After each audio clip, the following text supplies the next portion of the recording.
how do you as a person balance elevating stories told by Palestinians, reporting done by Palestinians, with debunking Zionist lies? Because that's something I struggle with, because sometimes, it kind of gets to what is our purpose and different people have different roles. But, sometimes I'm like, no, we have to debunk these things because I know a lot of people who actually believe them. And then other times I'm like, you know what? It's pointless. These people are not reachable. They're brainwashed. What are your thoughts on this question? That's a brilliant question. In fact, I have been considering this question today, looking at the coverage of the murder of the 6 or 7 Palestinian journalists yesterday, and that is, we are so focused on trying to prove that Israel is not correct and that these journalists were not terrorists.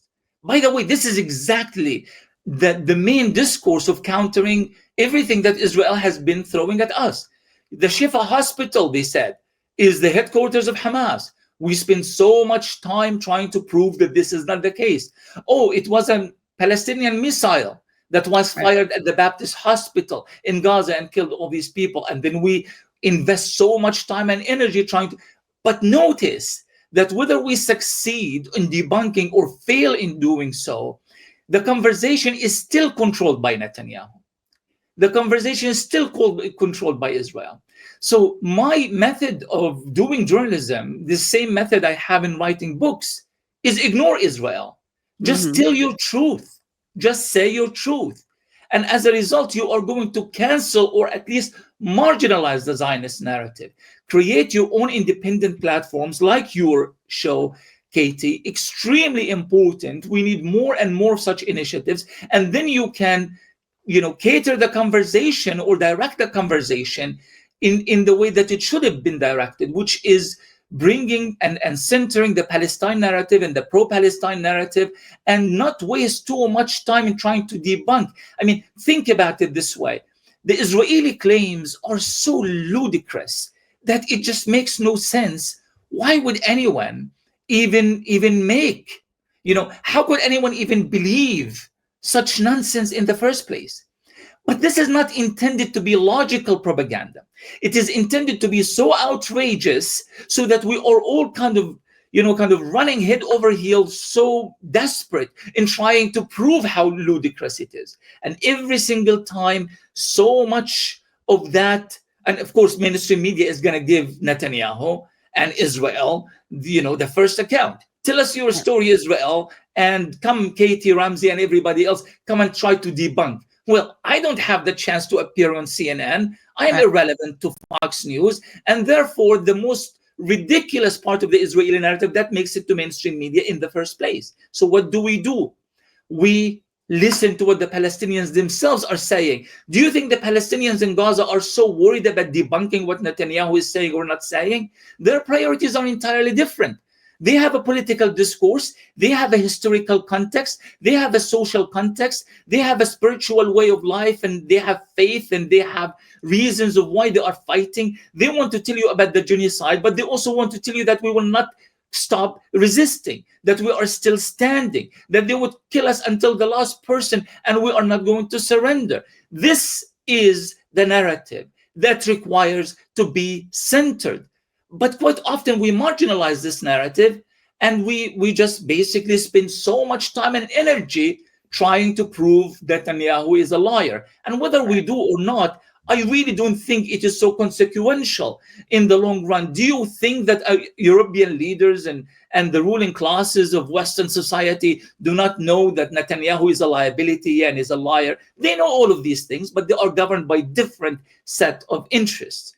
And this is why I do agree with the viewpoint that says, no, you center Palestinians, representative Palestinian voices, by the way, and spend so much of your energy on that.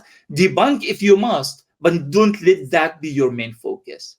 Yeah, I mean, it's hard, especially I feel like it's so important to we can't debunk every single point, right? Because they are so good at throwing out constant smears and lies. So we would be, as you said, we would be kind of like reacting and reactive the entire time instead of centering voices or amplifying or elevating voices.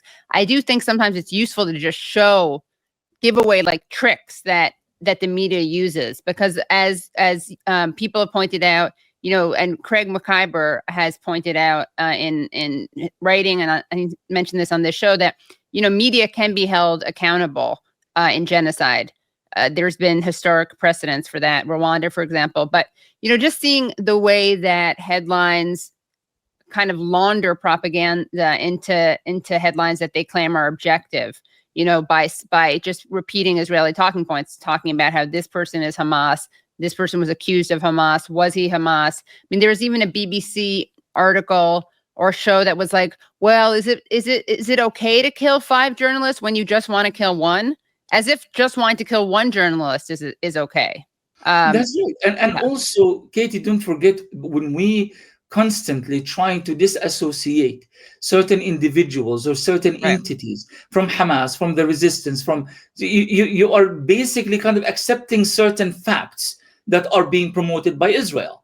That being a member of any resistance group, being Islamist, being socialist, being secular, is in itself a sin, and therefore any Palestinian who is killed, therefore, cannot be a member of a family, of a resistance family somewhere in Gaza, because doing so, it's a really, really bad thing. But the fact is, Gaza society largely supports the resistance, and many of them are indeed invested in that. So why should we play their game?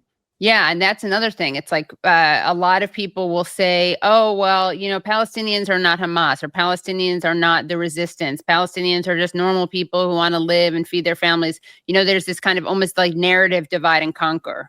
I honestly think sometimes people are not doing it in bad faith. Then there are people who do it in bad faith, but it kind of speaks to the overt window and what's acceptable, resistance and self-defense. And it also takes agency from Palestinians. Yeah. I mean, we Palestinians or our families in Gaza are not just sitting, when we say they are starving. No, they are not starving. They are being starved.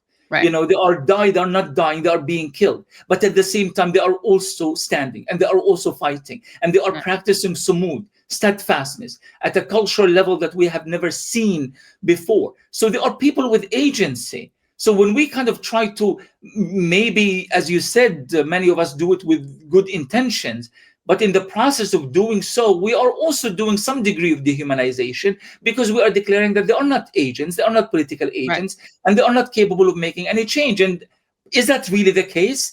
I mean, what the Palestinians in Gaza have done to the Israeli army is more than all Arab armies combined have done over the course of 75 years.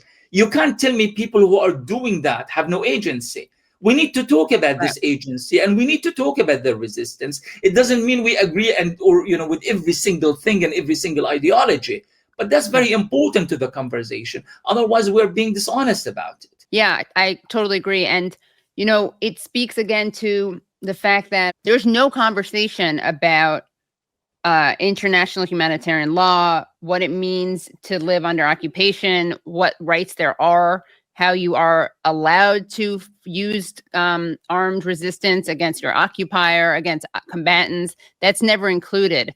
Israel gets to claim it's defending itself. Everyone rallies around that. And then anyone who engages in the actual self-defense, because we all know that Israel doesn't, but if you engage in actual self-defense, and you're Palestinian, then you're a terrorist.